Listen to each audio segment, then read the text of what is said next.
May adlaw kanyo mga igsunan diha ni Hesus Kristo.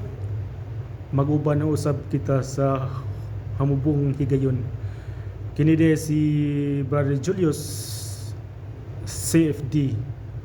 So atong paghisgutan na karong takna bahin sa akong na experience na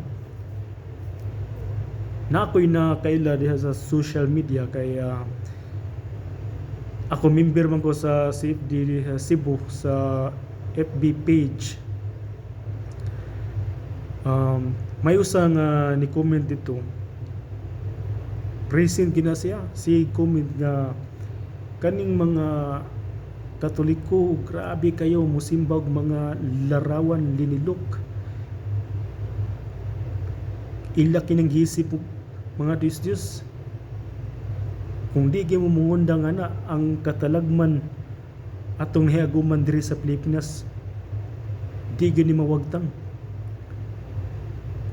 kaning bagyo no na kayo ni pila gud kay gayon sa usa ka tuig nga magyantag 20 dili lang 20 ka mga bagyo wag is Pilipinas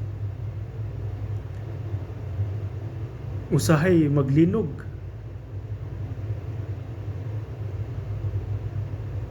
landslide kani unsa may nganong naingani man ni naagi atong mapasanginan nganong naingani ni ang sitwasyon sa Pilipinas. Mukhibaw naman tang ang 80% nga Katoliko mao gi pinakadaghan ug kani mga tawhan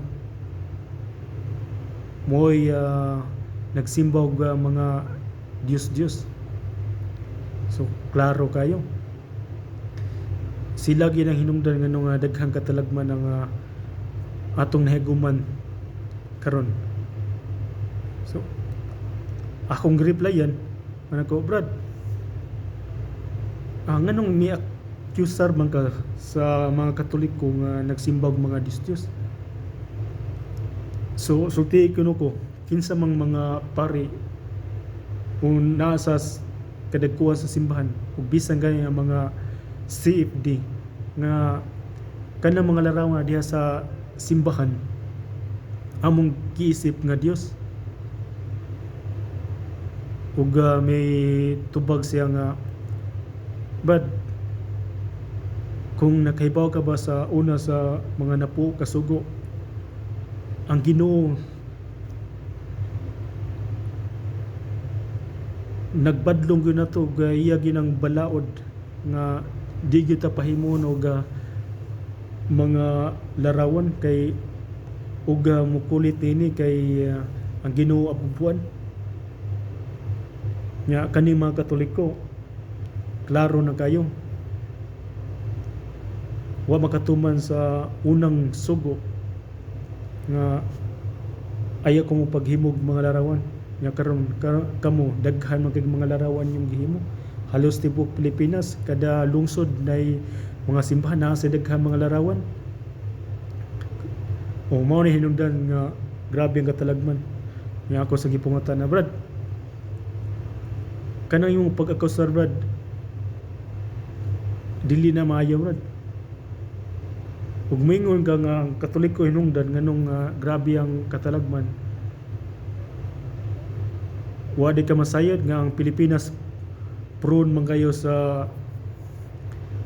bagyo kay wag tay mga silinganan nga nagprotekta nato gikan sa bagyo kay dugo tag Pacific Ocean. So ang hanginan na sigurado magdala na og tubig sa dagat ani gina sa direksyon sa Pilipinas. Ug nature kana di na to na kapugnan. Pwede na sa mapugnan pinagi sa mga pagampo pero ayo pasingin di ang simbahang Katoliko nga tungod sa pagsimbag mga larawan, mao na yun nahiaguma na to. Karon China bi, kung gamiton nimo gahom sa panguno na logic, tawag na og science of correct thinking, kung kamao lang jud ka. Kung imong hunaw ng China, mas grabe laha. Pila guna sa ka million billions mga tao na muyo diha, pero kadalasan na mga 90% nagsimba nag mga Diyos, Buddha, Shinto, Confucianism. Nya karon malambuon man kayo ng ekonomiya, ug dili kayo, wala kayo katalagman ganing linog bagyo. Nganong wa man sila naka-experience bahin og mga katalagman. Ang Pilipinas gud,